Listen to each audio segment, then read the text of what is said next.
बिहार में बाढ़ एक गंभीर और सालाना समस्या है, खासकर उत्तरी बिहार का लिए। इसके कई कारण हैं, जिनमें से कुछ प्राकृतिक हैं और कुछ मानवीय।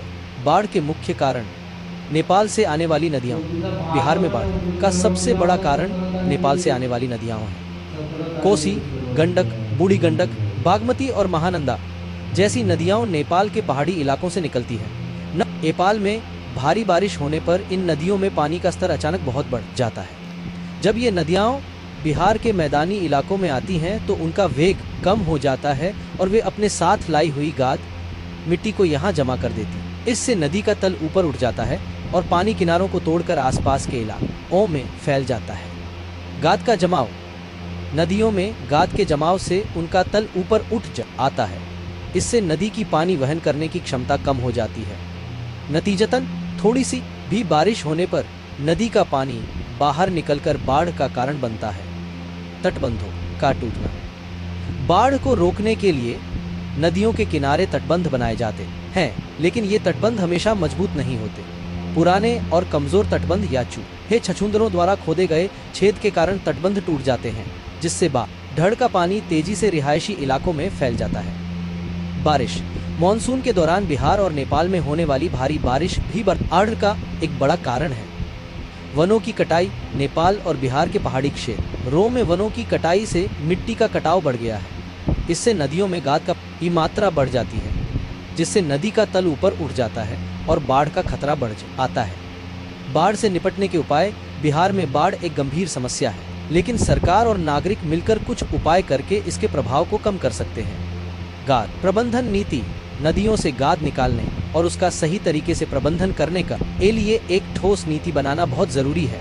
तटबंधों को मजबूत करना। मौजूदा तटबंधों को मजबूत करना और नए तटबंधों का निर्माण करना ताकि वे बाढ़ के पानी का दबाव झेल सके। नदियों को आपस में जोड़ना।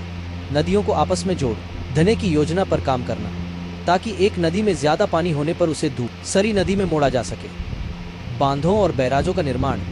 नदियों पर बांध और बैराज बनाकर पानी को नियंत्रित किया जा सकता है। वैज्ञानिक का पूर्वानुमान। बाढ़ की सटीक और समय पर जानकारी देने वाली प्रणालियों को और भी बेहतर बनाना ताकि लोगों को सुरक्षित जगहों पर जाने का पर्याप्त समय मिल सके। वनरोपण। नदी के किनारे और पहाड़ी क्षेत्रों में पेड़ झाड़ लगाने से मिट्टी का कटाव कम होता है और नदियों में गाद जमा होने की रफ्तार धीमी होती है। बिहार में बाढ़ का समाधान केवल एक उपाय से संभव नहीं है। इसके लिए सरकार और लोगों को मिलकर कई स्तरों पर काम करने की जरूरत है। बिहार के मुख्यमंत्री नीतीश कुमार बाढ़ की समस्या से बहुत चिंतित हैं और इस समस्या से निपटने के लिए वे लगातार प्रयास कर रहे हैं। उनकी ये और उठाए गए कदमों को निम्नलिखित बिंदुओं से समझा जा सकता है। राहत और बचाव कार्य। तत्काल सहायता। नीतीश कुमार बाढ़ पीड़ितों के लिए तत्काल राहत की व्यवस्था करने पर जोर देते हैं। वे अक्सर बाढ़ प्रभावित क्षेत्रों का हवाई सर्वेक्षण करते हैं और अधिकारियों को राहत कार्यों में तेजी लाने का निर्देश देते हैं। आर्थिक सहायता। बाढ़ प्रभावित परिवारों को 7,000 रुपये जैसी आर्थिक सहायता सीधे उनके बैंक खातों में भेजी जाती है। यह सुनिश्चित किया जाता है कि यह सहायता समय पर मिले, खासकर त्योहारों से पहले। राहत शिविर और सामुदायिक रसोई। वे बाढ़ प्रभावित क्षेत्रों में सामुदायिक रसोई और राहत शिविर स्थापित करने का निर्देश देते हैं ताकि लोगों को भोजन और सुरक्षित आश्रय मिल सके। दीर्घकालिक समाधान। तटबंधों की मजबूती। नीतीश कुमार ने बार तटबंधों को मजबूत करने और नए तटबंधों के निर्माण पर जोर दिया है। उनका मानना है कि तटबंधों की निगरानी और रखरखाव बहुत जरूरी है। नेपाल के साथ समन्वय। वे अक्सर यह राय व्यक्त करते हैं कि बिहार में बाढ़ की समस्या का अस्थायी समाधान तभी संभव है जब नेपाल के साथ मिलकर काम किया जाए। उनका मानना है कि नेपाल में नदियों पर बांध बनाकर पानी के बहाव को नियंत्रित किया जा सकता है, जिससे बिहार में बाढ़ की समस्या कम हो सकती है। गाद की समस्या। नीतीश कुमार ने केंद्र सरकार से गंगा नदी में गाद जमा होने की समस्या पर ध्यान देने का आग्रह किया है। उनका मानना है कि गाद निकालने से नदी की गहराई बढ़ेगी और पानी का बहाव सही होगा, जिससे बाढ़ की आशंका कम होगी। मौसम का पूर्वानुमान।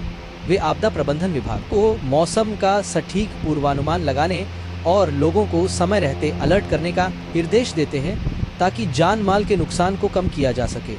कुल मिलाकर नीतीश कुमार बाढ़ को बिहार की सबसे बड़ी चुनौतियों में से एक मानते हैं और वे राहत बचाव और दीर्घकालिक समाधानों पर एक साथ काम करने की वकालत करते हैं। उनका मानना है कि जब तक केंद्र सरकार और नेपाल के साथ लकर कोई ठोस समाधान नहीं निकलता, तब तक बाढ़ की समस्या पूरी तरह खत्म नहीं होगी।